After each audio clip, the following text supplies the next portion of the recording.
Today's episode is sponsored by Dashlane. Try Dashlane for free on your first device, and when you decide you want to upgrade to premium, use my code BIOGRAPHICS to get a discount of 10% on premium. More on them in a bit.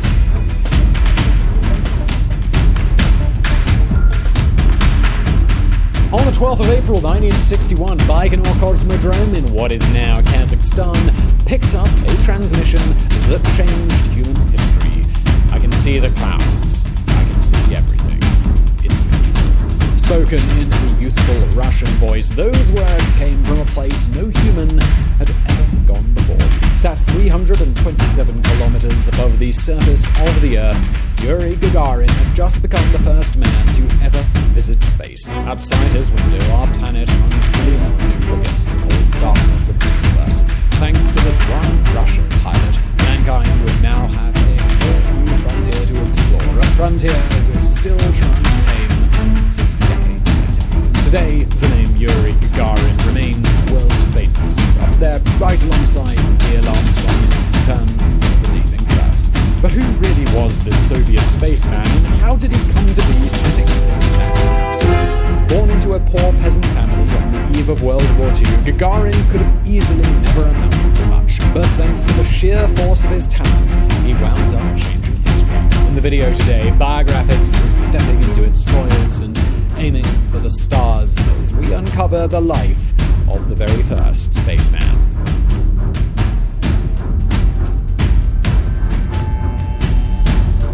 If you were picking a time and place in which to be born, 1934 and Klushino would probably be pretty far down your list. That's because Klushino is a poor village in western Russia, the sort of place where hens roam the streets and living in a weathered wooden shack is practically a luxury. But it's also because Klushino at this particular point in time was undergoing a painful decade.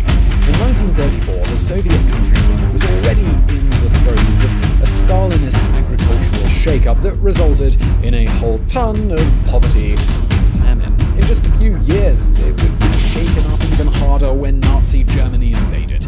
But we are getting ahead of ourselves. For now, just know that when Yuri Gagarin was born in Klushino on March the 9th, 1934, it wasn't into circumstances that screamed, "He's gonna be great." The third of 4 children, Gagarin was the son of a carpenter and milkmaid, both of whom worked on a nearby collective farm. This being Soviet Russia, that meant doing back-breaking work for a pittance while wallowing in poverty. It's been suggested that the reason Gagarin never grew beyond 157 centimeters or 5'2" in old money was down to childhood malnutrition. Yet, despite this unpromising start, the boy Yuri seems to have been relatively content. One feature everyone who encountered him seems to remember is that he was always smiling. A big, open smile that would one day win him friends across the globe. But first, the boy would have to survive a period in which there was very little to smile about. On the 22nd of June 1941, when Gagarin was only 7, Nazi Germany launched a surprise invasion of the Soviet Union. For the first couple of years of World War II, Hitler and Stalin had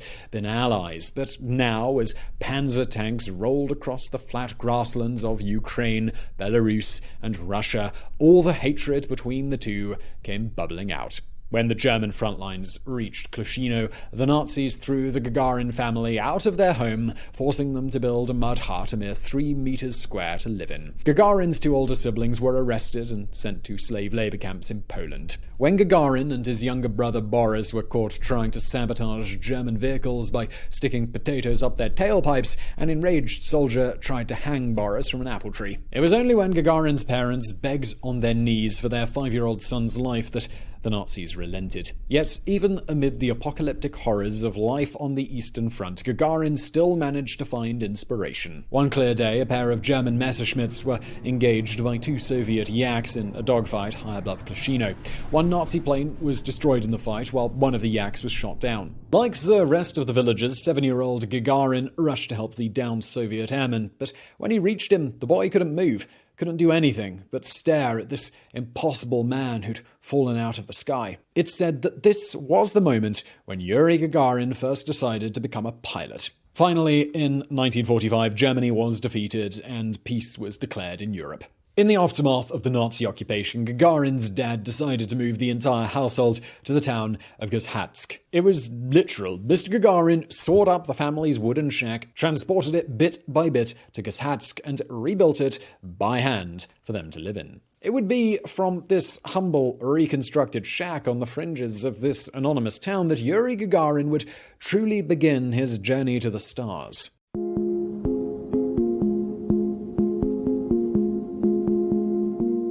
Compared to the deprivation of Klushino, Gazhatsk was practically a paradise. There was work for Gagarin's parents, a sizable school where Yuri could make friends and meet girls. There was also an aviation club the teenager joined where he learned all about aircraft despite being too young to fly. Not that he yet seemed like pilot material. When Gagarin left school at 16, it wasn't to enroll in the Air Forces. It was to train to be a foundryman, a decent enough job in the USSR, but not one that usually leads to a YouTube channel in the far future doing videos about you. Gagarin, too, must have sensed that this was a dead end. After a single year in 1951, he transferred away from his studies, away from his family, all the way down to the brand new technical school in Saratov. Supposedly, he was there to study tractors, but were you to ask the teenage Gagarin anything about them, he'd have probably just given you one of his trademark shy smiles. That's because Gagarin was really in Saratov for one reason: the school's shiny new flight club.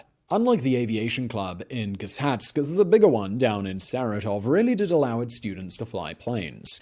For the first time in his life, Yuri Gagarin took to the skies on board a Yak-18. Looking back later, he would say, "That flight filled me with pride and gave meaning to my whole life." In 1955, aged 21, Gagarin enrolled in the pilot school in Orenburg. The mid-50s were a time of great change in the USSR. 2 years before Stalin had died, in just one more year, Nikita Khrushchev would make his secret speech, beginning a thaw that would see long-lost freedoms regained. Maybe it was the mood in the entire nation, but Gagarin seems to have blossomed in Orenburg. It was while at pilot school that he met Valentina Goravcheva, and so turned her head that she fell for him without ever really knowing why. It was there too that Gagarin took his first solo flight in MiG-15 jet, an experience that made even his virgin flight in the Yak-18 appear trivial. By 1957, Gagarin was lucky in love and cruising through his studies. He was recognized as a brilliant pilot despite his short stature, meaning that he had to sit atop a cushion to see out of the cockpit.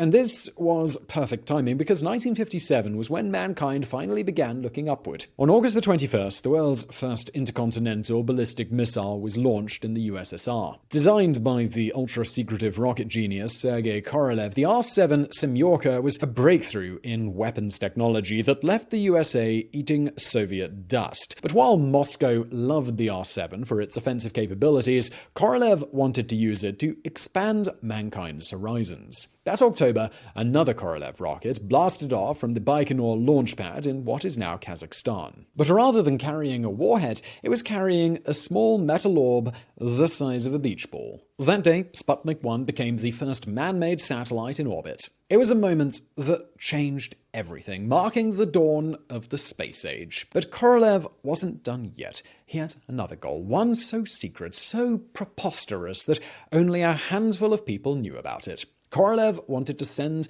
a man into space. It was this impossible dream that would soon transform Yuri Gagarin's life.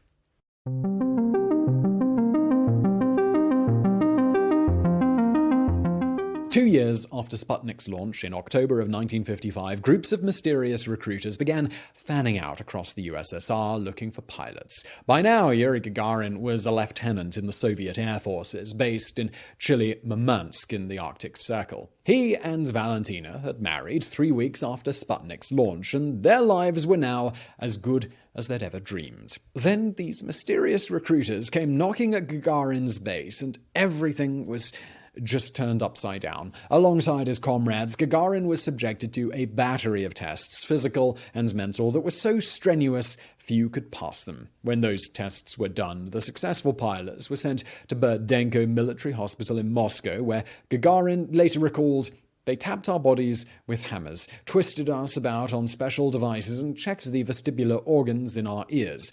They tested us from head to toe. By the time the tests were over, only 20 pilots remained. 20 pilots from across the USSR, the creme de la creme of Soviet airmanship. It was now clear to the remaining pilots what all of this was about.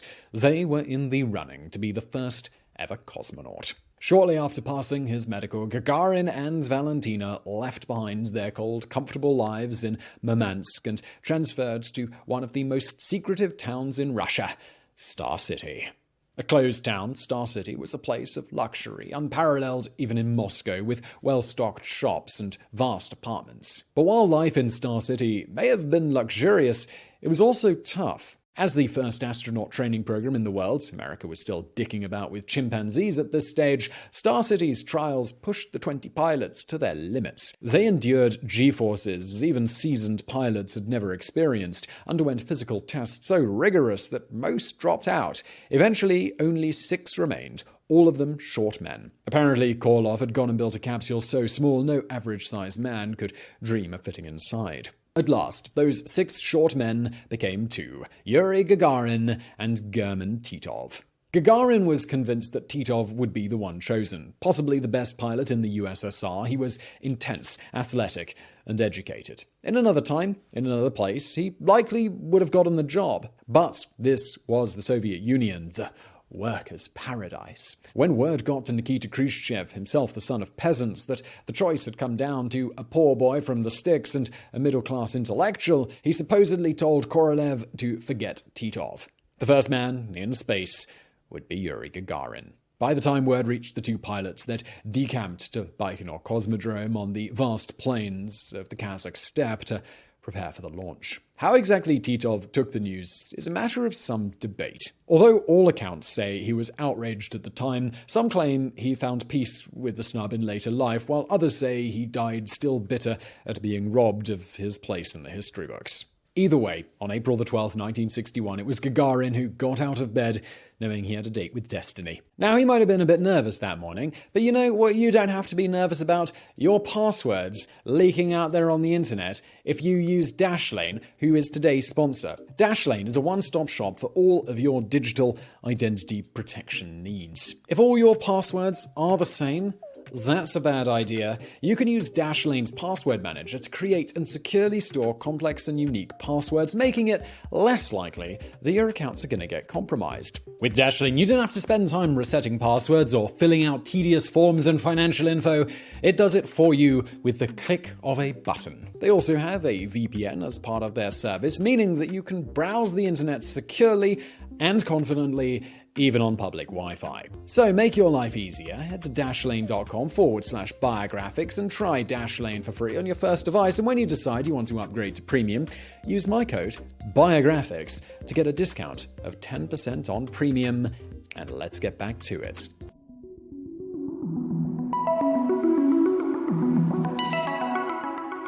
If your idea of rocket launches comes via Hollywood, you might be picturing Yuri Gagarin sat in his capsule listening to a countdown before liftoff. But that image would be entirely wrong, as Korolev thought the idea of a countdown absurd American nonsense. Instead, Gagarin sat there listening to Russian love songs, waiting for the final checks to finish. That morning, he had awoken at 5:30 a.m. to get to the launch pad. There, he had made time for a quick pee against the back of his bus, a bit of necessary business that every future cosmonaut would repeat in the hopes of getting some of Gagarin's good luck. Now Gagarin was sat atop a gigantic missile pointed at the stars, not knowing whether death or destiny awaited him. At exactly 9:06 a.m., Korolev punched the ignition key. There was no warning, just the sudden jolt of the rocket, a roar of noise that seemed to fill the universe.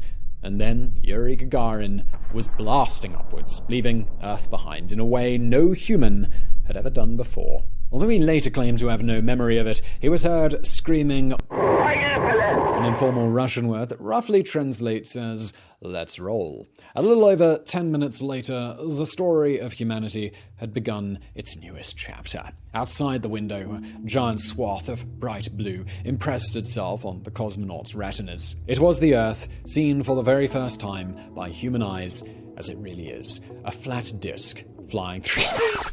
Not really. An orb in space, surrounded by endless darkness. The radio crackled and Korolov's voice came on. "How are you feeling?" And so Yuri Gagarin replied with the first words ever said in space. "The flight continues well. The machine is functioning normally. Reception excellent. Am carrying out observations of the Earth. Visibility good. I can see the clouds. I can see everything." And then, most poignantly, it's beautiful.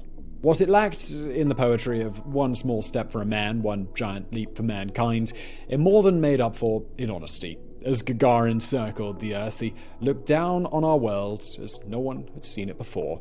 Today, we're used to images of our planet taken from space, blasé about the idea that we can pull up 1,000 photos of the Earth just by Googling. But try to imagine how Yuri Gagarin, the peasant boy from a poor Russian village, must have felt. Try to grasp even the tiniest fragments of how the world must have appeared to him. To say it was likely awe-inspiring is almost trite. You'd probably need to invent whole new words to describe just how Gagarin felt at that moment. 108 minutes after launch, Vostok 1 began its return to Earth. It was here that Gagarin's story almost ended, though. His capsule had meant to separate, but a cable refused to break, and now he plunged back to Earth not as a streamlined dart, but as a tumbling, spinning, burning ball of metal. In this out-of-control descent, Gagarin almost lost consciousness, but through sheer luck, the high temperatures melted the cable, allowing him to regain control and then eject at the appointed moment. At 10:55 a.m., a Russian peasant woman living on the endless grasslands outside Gagarin's old student city of Saratov looked up in astonishment as a short man in an orange suit floated down toward the Earth. As this stranger landed right by her and removed his helmet, Anna Takatarova managed to stammer, "Have you come from outer space?" Beaming his great wide smile, Yuri Gagarin nodded triumphantly. "Yes," he replied. "Would you believe it? I certainly have."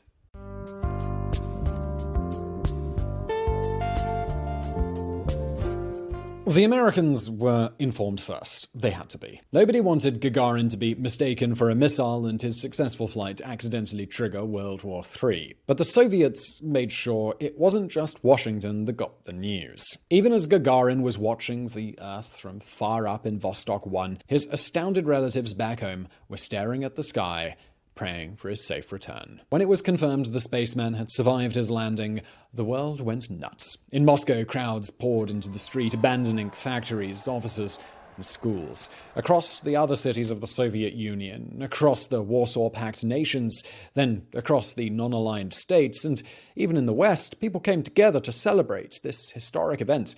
Perhaps the only country where news of Gagarin's flight was received coldly was the USA. When NASA's press office was phoned at 4:30 a.m. by journalists, a surly spokesman yelled into the phone, "What is this? We're all asleep down here." The headline the next day, "Soviets put man in space. Spokesman says US asleep." Within days, Yuri Gagarin was thrown a lavish parade in Moscow, where he was personally greeted by Nikita Khrushchev. After that, it was on to a world tour and life as a living icon. Moscow sent Gagarin all over. He visited Soviet allies like Czechoslovakia, Bulgaria, Cuba, and Hungary, but also capitalist states like Canada, Iceland, and Great Britain. But he never made it to America. Although Gagarin expressed a desire to visit, JFK banned him from entering the country. Bit of a sore loser, it seems. The Politburo's plan was to turn Gagarin into a piece of propaganda, a demonstration of Soviet superiority. But their plan quickly hit a fatal bump. Gagarin was just too damn nice. Although he was a supporter of the system he lived in, Gagarin was mostly apolitical. He wasn't the kind of guy to make speeches extolling the value of Soviet tractors, or what have you. No, he was far more likely to just give that wide, boyish smile of his, crack a few jokes, and win the hearts of everyone around him. In this man who'd seen the stars, humankind came to see a universal symbol, someone who brought them together even in the depths of the Cold War. For Gagarin, though, life as an icon was pretty hard. Faced with a parade of celebrations honoring him across the planets he'd orbited, he turned to drink.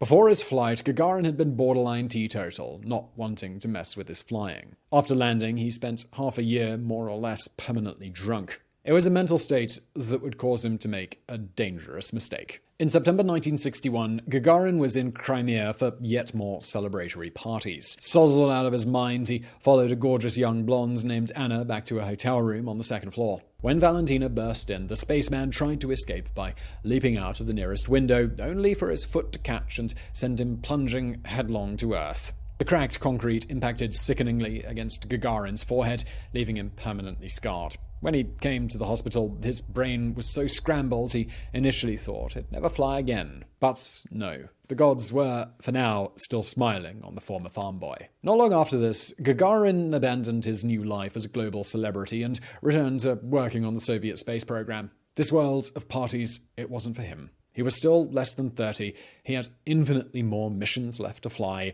infinitely more rockets to pilot. Didn't he?